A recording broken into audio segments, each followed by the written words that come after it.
turabasuhuje mwebwe mwese abadukurikiye aho muherereye hose. Uyu ni umwanya tugiye kubagezaho amakuru ari kuvugwa hirya no hino mu isi. Dore ingingo z'ingenzi turababwira ko Major General Cirumwami yasabye ababaye mu nyeshyamba kwinjira muri FARDC. Muri aya makuru turaza kubabwira amakuru arimo kuvugwa mu gihugu cy'Uburusiya, turaza kujya mu Bwongereza, turaza kujya muri Amerika, dusoreze aya makuru yacu no muri Syria. Nyuma rero y'amasegonda makeya turaje tuyarambure. General Major Cirumwami yasabye ababaye mu nyeshyamba kwinjira muri FARDC. Guverineri w'intara ya Kivu y'Amajyaruguru muri Repubulika ya Demokarasi ya Kongo, General Major Peter Cirumwami yasabye ababaye mu nyeshyamba nubwo baba barazigiyemo bakiri abana kugaruka mu gisirikare cya Kongo FARDC bakagifasha mu rugamba kirimo. Ubu butumwa rero Guverineri Cirumwami yabugejeje ku bari mu nkambi ya Ndosho na Mugunga ziherereye mu burengerazuba bw'umujyi wa Goma mu rwego rwo kwizihiza umwaka mushya wa 2025. Uyu musirikare rero yabwiye izi mpunzi ko mu gihe zakwinjira muri FARDC zatanga umusanzu wazo mu kurwana urugamba icyo gihugu kirimo na M23. Yagize ati, ndabizi ko muri mwebwe harimo abahoze mu mitwe yitwaje intwaro, ubu rero mwarakuze nimwinjire mu gisirikare kugira ngo twifatanye kurwana intambara turimo. Mu gihe rero igisirikare cya RDC gikomeje gutsindwa n'umutwe witwaje intwaro wa M23, gikomeje gushakira amaboko hirya no hino. Iyi mitwe yitwaje intwaro iri mu ihuriro rya Wazalendo, niyo yitabajwe bwa mbere. Iki gisirikare kandi cyakunze gushinjwa gukoresha abana mu rwego rwo gukomeza intambara kirimo. Murumva rero ko muri Kongo bitoroshye na gato, aho umusirikare nka General Major agenda akajya mu nkambi akabwira abantu bahoze mu mitwe y'inyeshyamba ko bakwiriye kuza nabo bakabiyungaho bakajya mu gisirikare, bityo bakajya kurwanya uwo mutwe wa M23. Reka nyuma y'amasegonda make tuze tubaramburira n'amakuru arimo kuvugwa mu gihugu cy'Uburusiya.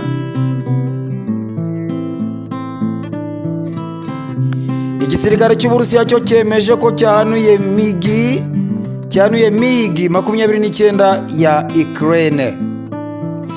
Minisiteri y'ingabo y'Uburusiya yatangaje ko abasirikare b'iki gihugu bahanuye indege y'intambara ya Ukraine yo mu bwoko bwa MiG-29. Ibiro byatangajwe kuri wa gatanu Mutarama 2025. Iyi minisiteri yasobanuye kandi ko ingabo za Ukraine zatakaje abasirikare barenga 410 n'imodoka z'intambara zirimo Leopard 2 zakorewe mu Budage n'itwara abasirikare ya M113 yakorewe muri Leta Zunze Ubumwe za Amerika. Yagize iti, ibitero 17 by'ingabo za Ukraine byasubijwe inyuma. Umwanzi yatakaje abasirikare barenga 410. Ibifaru 2 bya Leopard byakorewe mu Budage. Imodoka 3 z'imitamenwa zifashishwa mu bwikorezi zirimo M113 yakorewe muri Leta Zunze Ubumwe za Amerika. MiG-29 Ukraine yahawe nizo yahawe n'ibihugu byo mu muryango w'ubumwe bw'Uburayi kuva muri Gashyantare mu mwaka w'2022 ubwo Uburusiya bwayishozagaho intambara. Inyinshi rero yazihawe na Polonye muri 2023, ndetse iki gihugu cyateguje ko mu gihe cya kwakira F-35 cyatumije muri Leta Zunze Ubumwe za Amerika kizatanga n'izindi ndege za MiG gisigaranye. Murumva ko rero intambara itoroshye muri Ukraine, mu gihugu cya Ukraine, aho ihanganye n'igihugu cy'Uburusiya.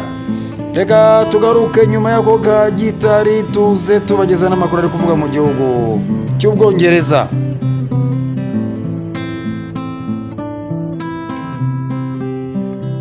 Ubwongereza bwo ntibufite ubushobozi bwo gukumira ibitero by'ibisasu kirimbuzi. Itsinda ryigenga riyoboye isuzuma ku bushobozi bw'igisirikare ryashyizweho na Leta y'Ubwongereza byagaragaje ko hakenewe ishoramari ryihariye mu bijyanye n'ubwirinzi ku bisasu bya kirimbuzi muri iki gihugu, nyuma y'uko hagaragaye impungenge ku bushobozi bwacyo bwo guhangana n'ibyo bitero.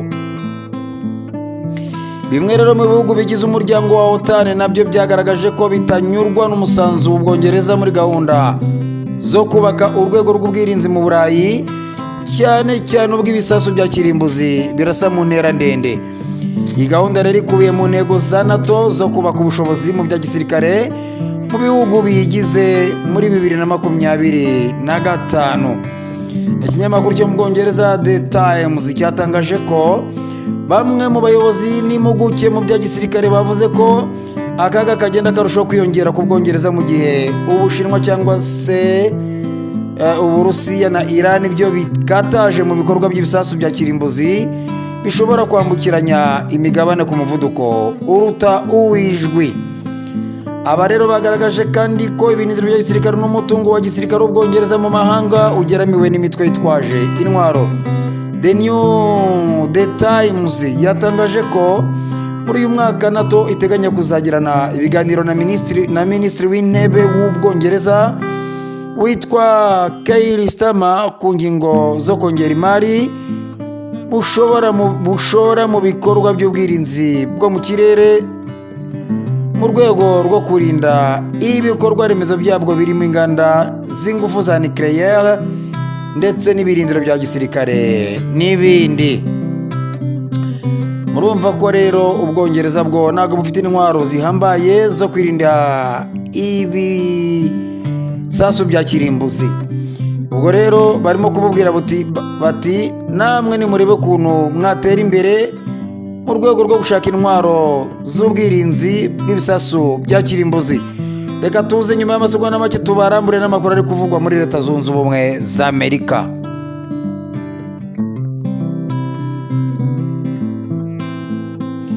Amerika igiye guha Israel intwaro za miliyari 8 z'amadolari. Leta Zunze Ubumwe za Amerika ziri kwitegura kohereza intwaro zifite agaciro ka miliyari 8 z'amadolari muri Israel, igikorwa Perezida Joe Biden yifuza gukora mbere yo gusoza inshingano ze nka perezida w'icyo gihugu.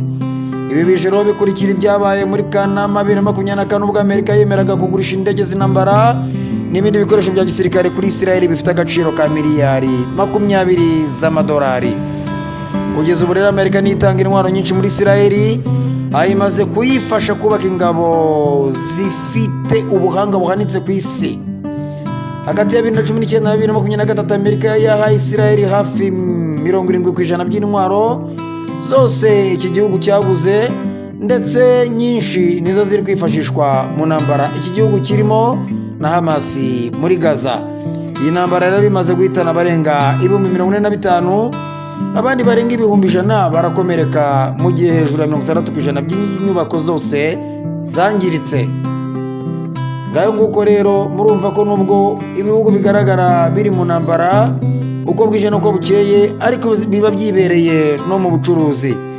Ngo rero urumva ko baramutse batagiye mu bucuruzi, intwaro zabo bafite bazagira gutya zigahomba, ugasanga zitarimo kwinjiza amafaranga, akaba ari niyo mpamvu bakomeza kugenda bateza intambara n'imidugaro hirya no hino ku isi kugira ngo babone uko bigurishiriza intwaro zabo.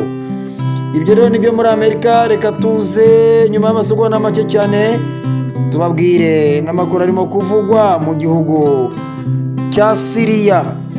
Ni nyuma y'amasegonda make cyane turaje dite tuyabaramburira.